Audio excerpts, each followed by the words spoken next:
প্রিয় দর্শক শ্রোতা, আসসালামু আলাইকুম এবং অফুরন্ত শুভকামনা সবার জন্যে।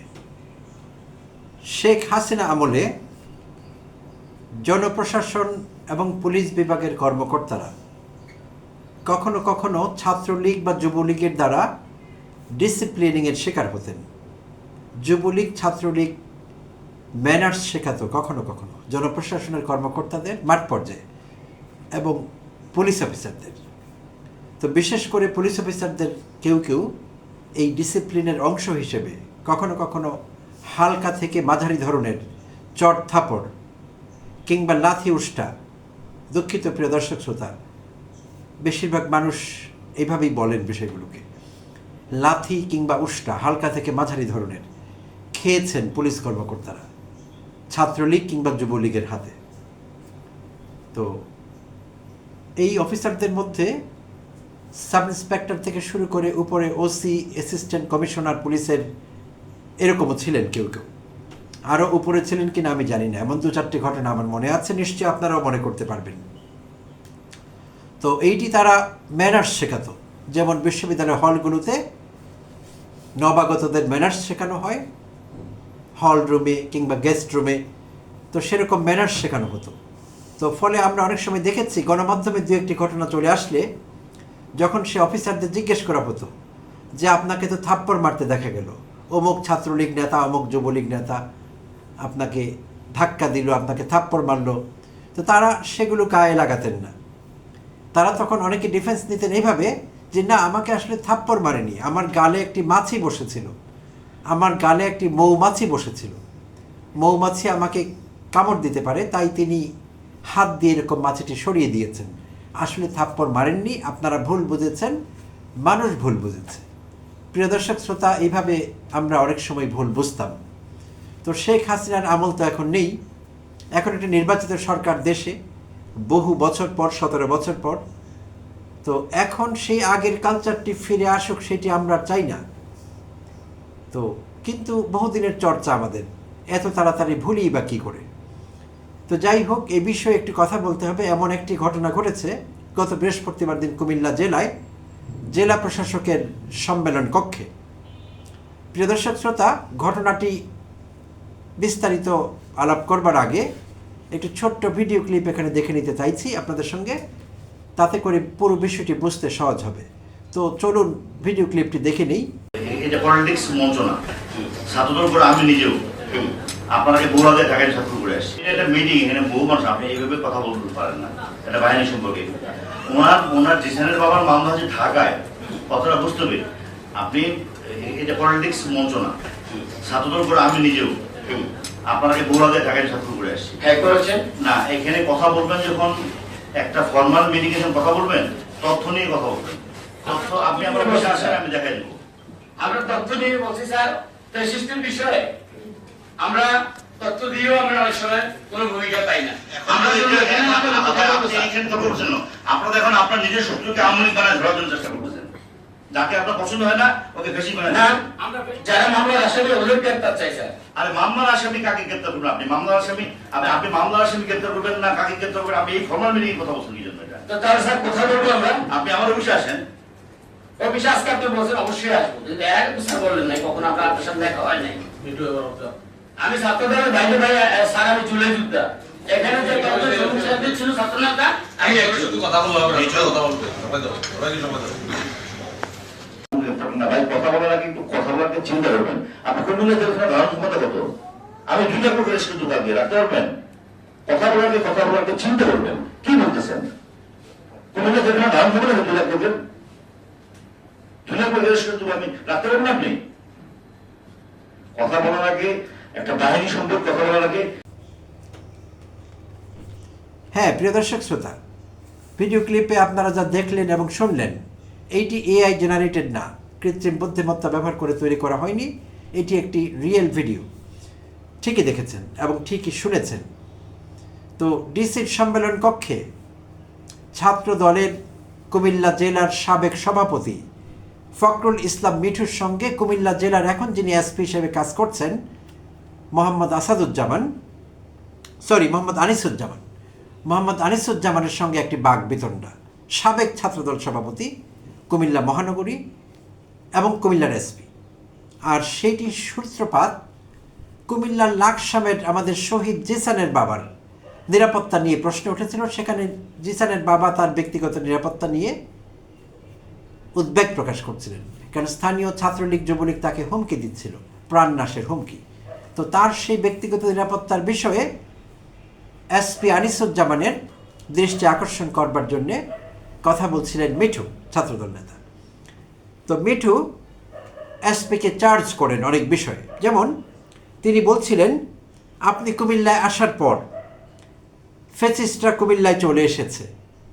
প্রিয় দর্শক শ্রোতা, আমি আপনাদের যে ভিডিও ক্লিপ দেখিয়েছি সেখানে পুরো বিষয়টি আমি কভার করতে পারিনি। আমি এখন যা বলছি আপনাদের সঙ্গে শেয়ার করছি সেটি ভিডিও ক্লিপের বাইরেরও বক্তব্য হতে পারে, কারণ ক্লিপটি বড় হয়ে যেত, তাই আমি পুরোটি শেয়ার করতে পারিনি। তো ছাত্রদল নেতা মিঠু তাকে বললেন যে আপনি কুমিল্লা আসার পরে ফ্যাসিস্টরা কুমিল্লায় চলে এসেছে। আচ্ছা, জিসানের বাবার হুমকিদাতাদের গ্রেপ্তার করার কথা বলেছেন। নিশ্চয়ই আমরাও বলি এটি করতেই হবে। একজন শহীদ জুলাই যোদ্ধার বাবা মায়ের নিরাপত্তা দিতে হবে নিশ্চয়ই পুলিশকে। আচ্ছা, তো তখন এসপি সাহেব বলেন এইটি পলিটিক্স মঞ্চ না, এইটি পলিটিক্স মঞ্চ না, একটা বাহিনী সম্পর্কে আপনি এভাবে কথা বলতে পারেন না। ছাত্রদল নেতা মিঠুকে বলছিলেন এসপি, ছাত্রদল আমি নিজেও করেছি, আপনার বহু আগে আমি ছাত্রদল করে এসেছি ঢাকায়। আচ্ছা, আপনি যখন একটি মিটিংয়ে কথা বলবেন তখন তথ্য নিয়ে কথা বলবেন। আচ্ছা, তো তখন মিঠু বলছেন আমরা যখন আপনাদের তথ্য দেই তখন আপনারা গ্রেপ্তার করেন না। আচ্ছা, এসপি বলছেন যাকে পছন্দ হয় না এমন নিজের শত্রুকেই আপনারা এখন ফ্যাসিস্ট বানিয়ে দিচ্ছেন। তারপর তিনি বলেন 5 আগস্টের পর দেশে কোনো পুলিশ ছিল না, পুলিশ পুরোপুরি ঘুরে দাঁড়িয়েছে এখন। আচ্ছা, তো প্রিয় দর্শক শ্রোতা, বিষয়টি বেশ গুরুত্বপূর্ণ। তো এক পর্যায়ে এসপি সাহেব পুলিশকে ডিফেন্ড করে আরও বলেন ফ্যাসিস্টের লোকজন তো আছেই, 17 বছরের বিভিন্ন ডিপার্টমেন্টগুলোকে শেষ করে দিয়েছে। মাত্র 4 মাস এই সরকারের বয়স, একটা বাচ্চারও খাওয়া শিখতে 9-10 মাস লাগে। দেশে বিচার হচ্ছে, হাসিনা, আসাদুজ্জামান কামাল সাবেক স্বরাষ্ট্রমন্ত্রী এবং পুলিশের হাবিবের ফাঁসি হয়েছে। তো এই তথ্যগুলো এসপি সাহেব ছাত্রদল নেতা মিঠুকে দেন এবং মিঠুকে ধৈর্য ধারণ করতে পরামর্শ দেন। সো প্রিয় দর্শক শ্রোতা, এখানে আলোচনার যে বিষয়টি, মূল যে জায়গাটিতে ফোকাস করতে চাইছি, এমন অভিযোগ অনেকেরই আছে পুলিশের বিরুদ্ধে যে পুলিশ এখনও ঠিকঠাক কাজ করছে না। তো আমাদের জানা মতে পুলিশ ছাত্র দলের বিরোধিতা করছে কিংবা ছাত্র দলের নেতৃস্থানীয় কারো কথা শুনছে না, বিএনপির কারো কথা শুনছে না, এই বক্তব্য কিন্তু এখন কোনো মহল থেকে আসছে না। অন্তর্বর্তীকালীন সরকারের সময় সেটি হয়েছে। উপদেষ্টারা অনেক সময় অসহায়ত্ব প্রকাশ করেছেন, জনপ্রশাসনের কর্তারা তো অসহায়ত্ব প্রকাশ করেছেনই যে পুলিশ কথা শোনে না। সো পুলিশ তো দূরের কথা, সামরিক বাহিনীর লোকেরা, সেনাবাহিনীর লোকেরা মাঠে ছিলেন ম্যাজিস্ট্রেসি ক্ষমতা নিয়ে, তারাও কিন্তু খুব বেশি আইনশৃঙ্খলা পরিস্থিতির উন্নতি ঘটাতে পেরেছিলেন, সেই বিষয়ে আমরা খুব একটা নিশ্চিত নই এবং করেননি, আসলে পারেননি। তো এখন কিন্তু বিষয়টি ভিন্ন। বিএনপি সরকারে একটি নির্বাচিত সরকার, সরকার যথেষ্ট ক্ষমতা এক্সারসাইজ করতে পারছে চাইলেই, সেটি কোনো সমস্যা না। আর পুলিশকে অবাধ্য বলা যাবে, সরকারের কথা শুনে না, সেটিও ভাববার কোনো কারণ নেই। তাহলে ছাত্রদল নেতার এই বক্তব্য কেন দিতে হলো? এসপিকে কেন তিনি এমন কথা বললেন যে আপনি কুমিল্লায় আসবার সঙ্গে সঙ্গে ফ্যাসিস্টরা সব আপনার সঙ্গে সঙ্গে কুমিল্লায় চলে এসেছে, আর আমরা আপনাকে গ্রেপ্তারের তথ্য দিলে আপনি গ্রেপ্তার করেন না? সুপ্রিয় দর্শক শ্রোতা, আমরা আগেও দেখেছি সমন্বয়ক নামধারী কেউ কেউ অতীতে বিভিন্ন সময়ে যখন তারা মব সৃষ্টি করতেন বিভিন্ন উছিলায়, তখন তারা এই কথাই বলতেন যে আমরা ধরে দিয়েছি, আমরা দেখিয়ে দিয়েছি, আমরা তথ্য দিয়েছি, আমরা গ্রেপ্তার করার কথা বলেছি। তো তারা আসলে এমন কথা পুলিশকে বলতে পারেন কি না সেটি নিয়ে তখনও প্রশ্ন উঠেছে, তাই এখনও প্রশ্ন উঠবে। ছাত্র দলের নেতারা এই কথা বলতে পারেন কি না যে আমরা দেখিয়ে দিলে, তথ্য দিলে আপনারা গ্রেপ্তার করেন না? ছাত্রদল পুলিশ বাহিনীর কোনো অক্সিলিয়ারি ফোর্স না, পুলিশ বাহিনীর কোনো সাহায্যকারী এরকম কেউ না। ছাত্রদল একটি রাজনৈতিক দলের অঙ্গ সংগঠন।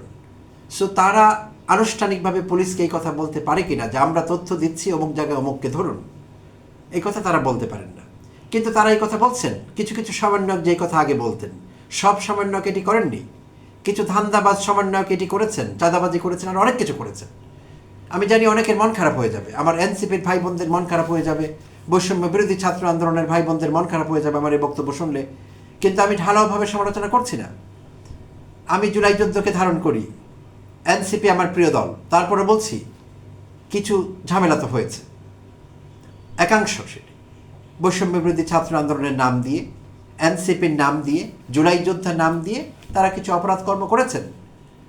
তাই বলছি পুলিশকে এরকম ডিকটেট করবার কোনো সুযোগ নেই, কারো পক্ষেই নেই।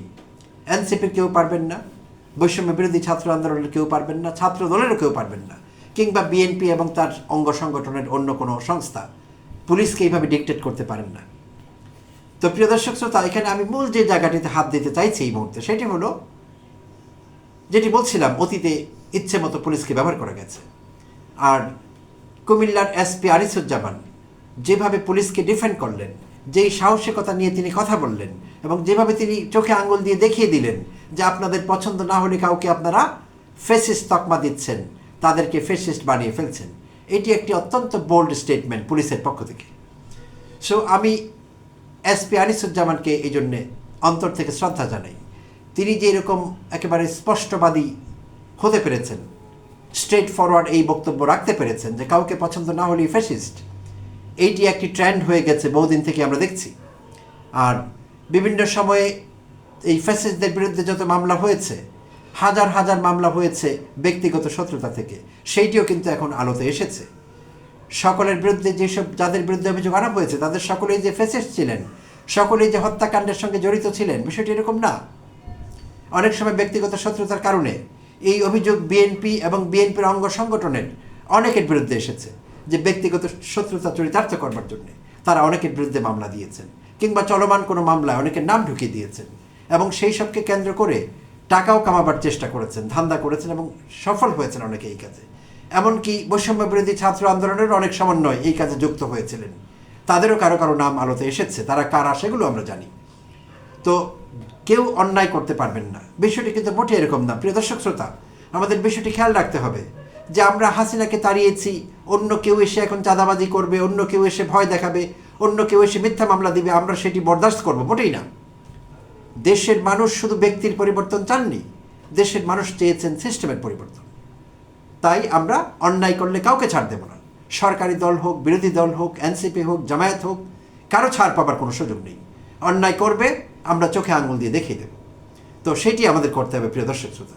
যে কোনো দেশপ্রেমিক নাগরিকের এইটিই কাজ, চোখ বন্ধ করে রাখবার কোনো সুযোগ নেই। যেমন হাসিনা আমলে হাসিনা দেখেও দেখতেন না, কারণ তার নিজের দলের লোকেরা অন্যায় করছে। বিষয়টি মোটেই এরকম না। আর জুলাই অভ্যুত্থানোত্তর বাংলাদেশে আমরা এটি বরদাস্ত করব না, আমরা এইভাবে ডিল করতে পারবো না কারোর সঙ্গে।